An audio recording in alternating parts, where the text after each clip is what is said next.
Chief Minister asked officers and ministers to provide leadership at a state level, district level and a constituency level. మళ్ళీ 24 సంవత్సరాల తర్వాత ఈరోజు కూడా స్వర్ణాంధ్ర 2047 పేరుతో wealthy Andhra Pradesh, healthy Andhra Pradesh and happy Andhra Pradesh. ఇక్కడ రెండు మాటలు అధ్యక్ష. 1990 వరకు ప్రపంచవ్యాప్తంగా ఆర్థికవేత్తలు ఏం చేశారంటే, ఉత్పత్తి పెరిగితే, ఆదాయం పెరిగితే దాన్ని గ్రోత్ అన్నారు. మరి అభివృద్ధి చెందిన కుటుంబాల్లో, అభివృద్ధి చెందిన దేశాల్లో అనేక రకాల వెనుకబాటుతనాన్ని గుర్తించిన తర్వాత మళ్ళీ ఏం చేశారంటే, ఆదాయం పెరిగితే అది గ్రోత్, ఆదాయంతో పాటు విద్యా వైద్యం కూడా పెరిగితే అది development. So there is difference between growth and development. 1990 వరకు ఉత్పత్తి పెంచడం మీద, ఆదాయం పెంచడం మీద మాత్రమే దృష్టి పెట్టి ప్రభుత్వాలు పనిచేస్తే 1990 నుంచి ఆదాయం పెరుగుదలతో పాటు ఆరోగ్యము, విద్య అందించాలి. మళ్ళీ ప్రస్తుతం ప్రపంచవ్యాప్తంగా అభివృద్ధి చెందిన దేశాల్లో మానవాభివృద్ధి మీద దృష్టి పెట్టి పనిచేస్తున్నాయి, హ్యూమన్ డెవలప్మెంట్. కాబట్టి wealthy Andhra Pradesh, healthy Andhra Pradesh, happy Andhra Pradesh. సరే, ఈ వివరాలన్నీ గౌరవ ముఖ్యమంత్రి గారు సుదీర్ఘంగా మనందరికి ఎక్స్ప్లెయిన్ చేశారు. ఇప్పుడు 1995లో చంద్రబాబు నాయుడు గారు ఉమ్మడి రాష్ట్రానికి ముఖ్యమంత్రి అయినప్పుడు హైదరాబాద్ నగర జనాభా 25 లక్షలకి కాస్త అటు ఇటు ఉంది అధ్యక్ష. ఈ 30 సంవత్సరాల తర్వాత హైదరాబాద్ నగర జనాభా 1,25,00,000కి చేరింది అధ్యక్ష. అంటే ఈ 30 సంవత్సరాల విజన్ని అమలు చేయటం వల్ల ఏమైందంటే, ఒక నగరం, ఒక చారిత్రాత్మక నగరం, అప్పుడు హైదరాబాద్ అంటే చార్మినార్ చూపించేవాళ్ళు, హైదరాబాద్ అంటే జామా మసీదుని చూపించేవాళ్ళు, హైదరాబాద్ అంటే బిర్లా మందిర్ని, ట్యాంక్ బండ్ని చూపించేవాళ్ళు. కానీ ఈరోజు హైదరాబాద్ రూపురేఖలు మార్చి Hyderabad is made economic destiny of global investors. దీనికి సంబంధించి 10వ పంచవర్ష ప్రణాళిక రూపకల్పన చేసినప్పుడు Montek Singh Ahluwalia, vice chairman of planning commission, ఒక కామెంట్ చేశారు అధ్యక్ష. ఆ కామెంట్ ఏంటంటే, నేను రాజకీయాలు మాట్లాడలేదు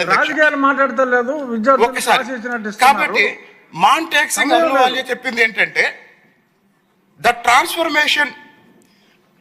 transformation in the fields of transport and communication initiated by Chandrababu Naidu in Andhra Pradesh is mind-boggling. This is a statement of Vice Chairman of Planning Commission while Planning Commission was preparing 10th Five-Year Plan document. ఇంకో విషయం, సంపద సృష్టి గురించి గౌరవ చంద్రబాబు నాయుడు గారు తరచుగా చెప్తారు. విమర్శకులు సంపద సృష్టి గురించి చాలా విమర్శిస్తున్నారు. సంపద సృష్టి అనే చంద్రబాబు నాయుడు గారి ఆలోచన విధానాన్ని విమర్శించే వాళ్ళందరికీ ఇప్పుడు నేను ఒక సాక్ష్యం చూపిస్తున్నా. 1995లో చంద్రబాబు నాయుడు గారు ముఖ్యమంత్రి అయినప్పుడు దాదాపు 3,000 కోట్ల రూపాయలున్న రాష్ట్ర బడ్జెట్ ఈరోజు 2 తెలుగు రాష్ట్రాల బడ్జెట్ 5 లక్షల కోట్లకు ఎలా చేరింది? 3,000 కోట్ల నుంచి ఆంధ్రప్రదేశ్ సంపద ఈరోజు 5 లక్షల కోట్లకు ఎలా చేరింది? ఎలా చేరింది అంటే ఆయన ఆలోచన, ఆచరణలో అంత సంపద సృష్టికి దారి తీసింది. కాబట్టి ప్రపంచం అంతా అమెరికా వైపు ఎందుకు చూస్తుందంటే, America is a land of opportunity. ఈరోజు భారతదేశం మొత్తం ఉద్యోగం కావాలంటే హైదరాబాద్ వైపు చూస్తుంది.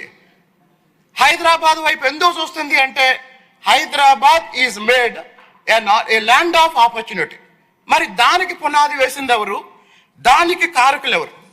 నేను 1994లో గచ్చిబౌలిలో ఒక సూట్ కేసు తీసుకొని హైదరాబాద్ సెంట్రల్ యూనివర్సిటీలో జాయిన్ అయిన అధ్యక్ష. హైదరాబాద్ నగర ట్రాన్స్ఫర్మేషన్కి నేను ప్రత్యక్ష సాక్షిని. నేను 94లో హైదరాబాద్ వెళ్ళాను, గచ్చిబౌలి.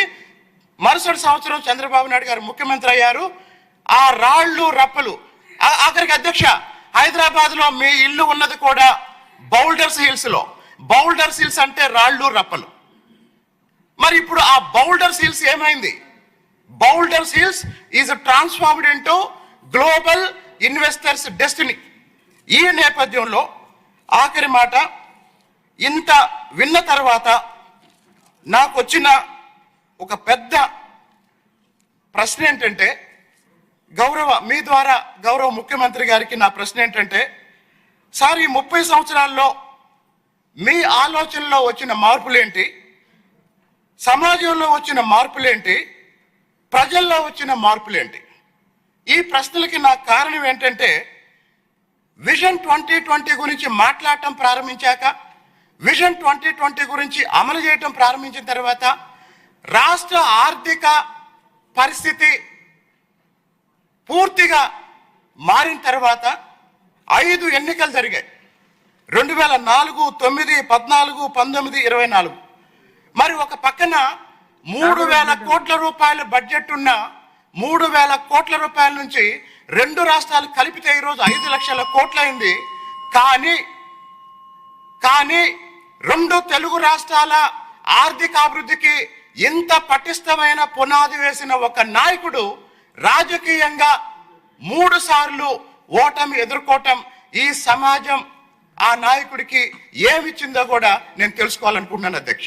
ధన్యవాదాలు. కూర్చోండి, చెప్తారా సార్ దానికి? అలాగే అలాగే మీరు కూడా ఎలా అంటే ఎలా సార్?